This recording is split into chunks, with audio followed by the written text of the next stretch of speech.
अच्छा, जो इस कार्यक्रम का संचालन कर रहे थे, उन्हें लग रहा था वो छूट जा रहे हैं, तो वो छूटने नहीं चाहिए। उनसे मैं आग्रह करती हूँ कि एक रचना का पाठ वो भी करें और उसके बाद हमारे अतिथियों का संबोधन होगा, जो हमारे लिए सबसे महत्वपूर्ण है कि उनका यहाँ आना, उनके विचार सुनना, क्योंकि इस आयोजन का महत्व ही तब है जब नई पीढ़ी के लोग भी यहाँ हों और उन्हें मार्गदर्शन करने वाले हमारे बड़ी पीढ़ी के लोग भी साथ में बैठे हों। तो बस उनका उनका क्रम आने से पहले हमारे मंच के उपाध्यक्ष श्री ओम प्रकाश कल्याणी जी, जो राज्यसभा सचिवालय में अधिकारी हैं और हमेशा हिंदी भाषा को के प्रचार प्रसार में उसे और विस्तार देने में हमेशा आगे रहते हैं और प्रेरणा दर्पण साहित्यिक एवं सांस्कृतिक मंच को नई ऊंचाइयां देने में उनका बहुत बड़ा सहयोग है। तो उन्हें मैं एक रचना के पाठ के लिए आमंत्रित करती हूं। हरियाणवी कविताएं लिखते हैं और हरियाणवी हास्य की कविताओं के रूप में वो जाने जाते हैं। श्री ओम प्रकाश कल्याणी जी, एक बार जोरदार तालियों के साथ आमंत्रित कीजिए श्री ओम प्रकाश कल्याणी। बहुत बहुत धन्यवाद आदरणीय डॉक्टर कीर्ति काली जी। इतना सुंदर गीत सुनने के बाद आप एक हरियाणवी हास्य कवि को सुनेंगे तो पता नहीं आपको कैसा लगेगा, लेकिन अब मेरा क्रम है। तो पहले तो मैं आपको इन्होंने जो आपका एक जाल डाला उससे निकालने का प्रयास करता हूँ। एक शेर सुनाता हूँ आपको, एक बड़े कवि का शेर है। हमारे बीच संदीप सजर जी देश के बहुत प्रसिद्ध कवि पधार चुके हैं, उनका हार्दिक स्वागत करता हूं मंच की ओर से। तो एक बहुत प्रसिद्ध शायर का शेर है कि मैंने उसको उतना देखा, मैंने उसको उतना देखा जितना देखा जा सकता था, मैंने उसको उतना देखा जितना देखा जा सकता था, लेकिन फिर भी दो आंखों से कितना देखा जा सकता था, लेकिन फिर भी दो आंखों से कितना देखा जा सकता था। अब एक सर हरियाणा का व्यक्ति इस शेर को लिखता तो कैसे लिखता, सुनिएगा इसका हरियाणवीकरण। कि मैंने उसको उतना कूटा, मैंने उसको उतना कूटा जितना कूटा जा सकता था, लेकिन फिर भी दो हाथों से, लेकिन फिर भी दो हाथों से कितना कूटा जा सकता था। तो हरियाणा की धरती से आता हूँ। हरियाणा में प्रेम करना बहुत मुश्किल माना जाता है। एक हरियाणवी लड़के ने एक गांव की लड़की का हाथ पकड़ते हुए इजहार करना चाहा।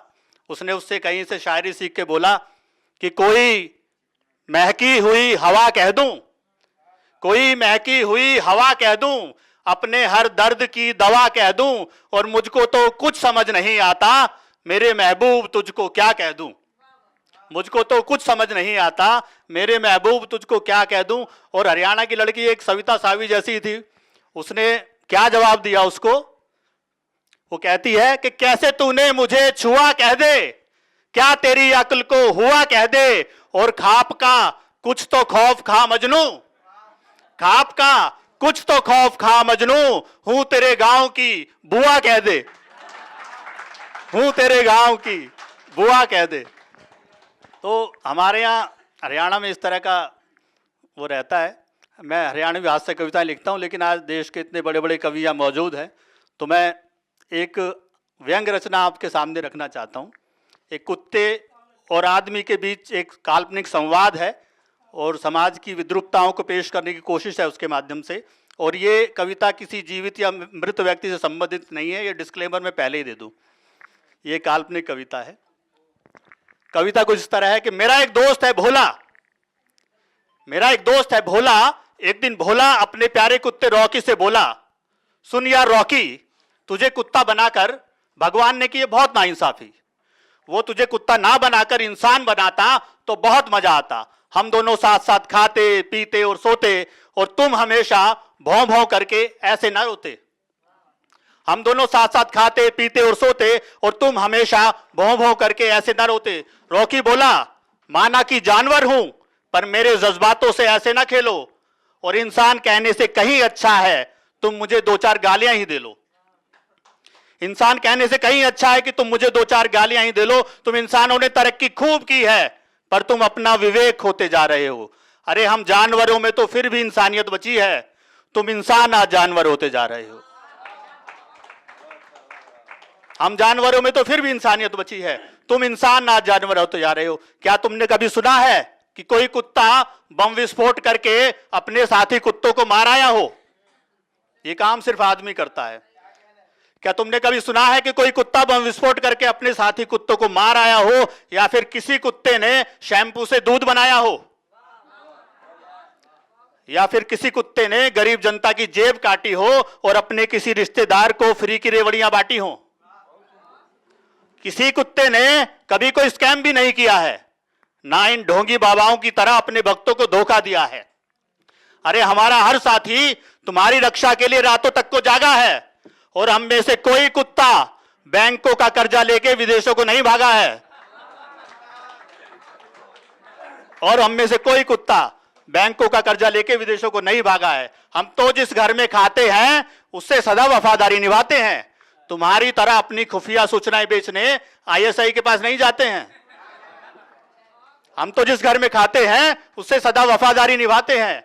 तुम्हारी तरह अपनी खुफिया सूचनाएं बेचने आईएसआई के पास नहीं जाते हैं।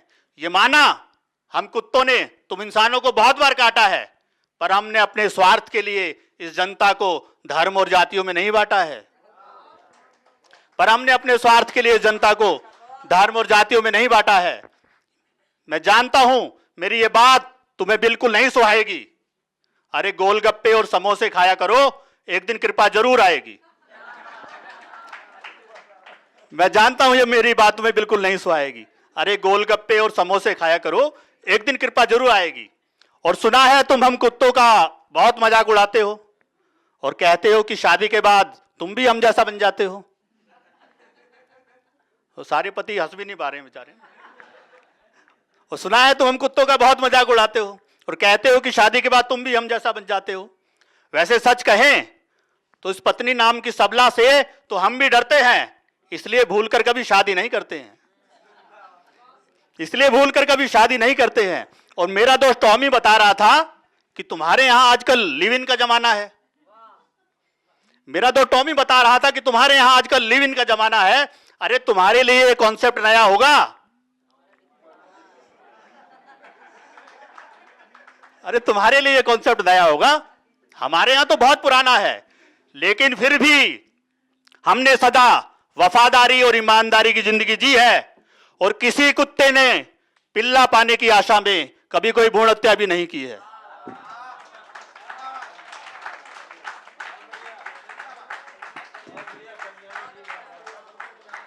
और किसी कुत्ते ने पिल्ला पाने की आशा में कभी कोई भ्रूण हत्या भी नहीं की है। वैसे तुम इंसानों ने हम कुत्तों को भी खूब सताया है, इसलिए हमने अपने अधिकारों की रक्षा हेतु एक कुकुराधिकार आयोग बनाया है। इसीलिए हमने अपने अधिकारों की रक्षा हेतु एक कुकुराधिकार आयोग बनाया है। यह आयोग तुम मनुष्य द्वारा हम पर किए गए हर अत्याचार को बखूबी जांचेगा। और अब तुम देखना, हम कुत्तों के सामने बसंती का बाप भी नाचेगा। और अब तुम देखना, हम कुत्तों के सामने बसंती का बाप भी नाचेगा। वैसे तुम तो जानते ही हो कि घ्राण शक्ति के मामले में हम कितने खुश नसीब हैं। इसलिए तुम्हारा भविष्य सूंघकर बता सकते हैं कि तुम्हारी बर्बादी अब बहुत करीब है। इसलिए तुम्हारा भविष्य सूंघकर बता सकते हैं कि तुम्हारी बर्बादी अब बहुत करीब है। विज्ञान के नाम पर कुदरत से खिलवाड़ की तुम बहुत भारी कीमत चुकाओगे। अरे तुम्हारा मरना तो तय ही है, साथ में हम कुत्तों को भी मरवाओगे। अरे तुम्हारा मरना तो तय ही है, साथ में हम कुत्तों को भी मरवाओगे। इसलिए कहता हूं भोले मेरे भाई, तुमने मेरे इंसान बनने की रट यदि फिर से लगाई तो मैं फूट फूट के रो दूंगा, क्योंकि मैं जानता हूं इंसान बनते ही मैं अपनी वफादारी और ईमानदारी बिल्कुल खो दूंगा। इसलिए माना कि जानवर हूं, पर सीधा, वफादार और सच्चा हूं। और तुम जैसा इंसान होने से तो मैं कुत्ता ही अच्छा हूं, कुत्ता ही अच्छा हूं, कुत्ता ही अच्छा हूं। बहुत बहुत धन्यवाद।